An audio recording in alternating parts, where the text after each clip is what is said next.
And welcome back to Face the Nation. The subject is still Syria. Michigan Republican Congressman Justin Amash is very much opposed to military strikes. Maryland Democrat Elijah Cummings is still to be convinced, at the least, I should say. Gentlemen, thank you very much for bringing your perspectives to us this morning. Congressman Amash, you have been one of the more vocal opponents from the beginning of any action. Is there anything that the administration or the president could say on Tuesday night that would cause you to say, well, maybe I better go ahead and support him and vote to give him the Congress to give him the authority to go ahead? It's highly doubtful. I've been to the briefings. I spent a lot of time with my constituents, and there's overwhelming disapproval for this war. I can't think of a reason right now, based on the objectives that the administration has laid out, based on the strategy they've laid out, I can't come up with a reason right now why the United States should support this action. You said at one point anybody who votes for this might as well just clean out their office. But well, they were going to be defeated the next time around. But I would ask you this. Are there things that you would be willing to put the fact that you're elected on the line and vote against what your constituents want? Oh, absolutely. But in this case, we're talking about war. And I've spent a lot of time in my district. When we found out the president was going to go to Congress, as he should do, we decided to hold a series of town halls throughout the district, 11 meetings in 2 days. I went around, met with my constituents, and what I saw was astonishing. Not just disapproval of the war, overwhelming disapproval from Republicans, from Democrats. And when you're dealing with an issue like war, you must take into consideration what the public thinks. You're asking people to possibly send their loved ones into harm's way, and you really have to take that very seriously. Well, I would point out the president said they will not be sending troops in. But Congressman Cummings, let me ask you: are you finding out about the same deal in your district, no doubt about Baltimore? It. No doubt about it, Bob. And keep in mind, my district voted 77% for the president.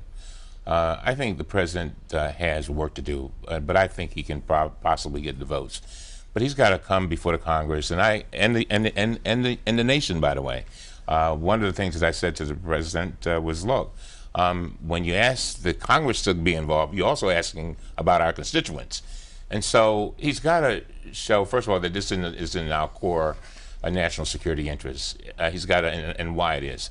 He's got to show that if we don't completely degrade Assad's capability, how do we make sure we still deter him from using these chemical weapons?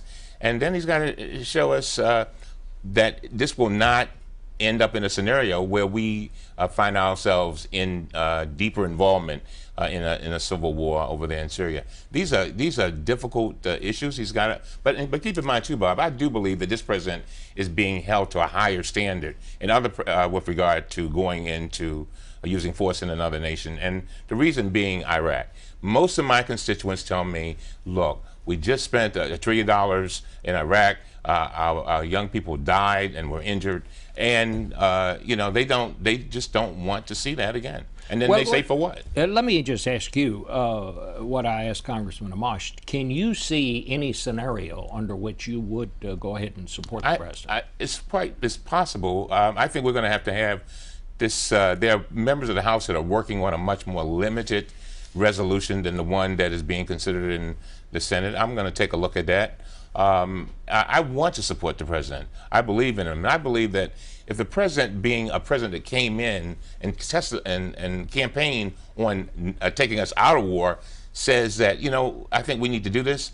I want to make sure I understand what he is seeing, and keep in mind, Bob, one of our problems is that we get information in these classified briefings, and we've been in the same briefings, where we can't even share the information with our constituents. Let me ask you, Congressman Amash, you heard Dennis McDonough say that everybody who's seen this evidence, nobody rebuts it. Would you agree with that?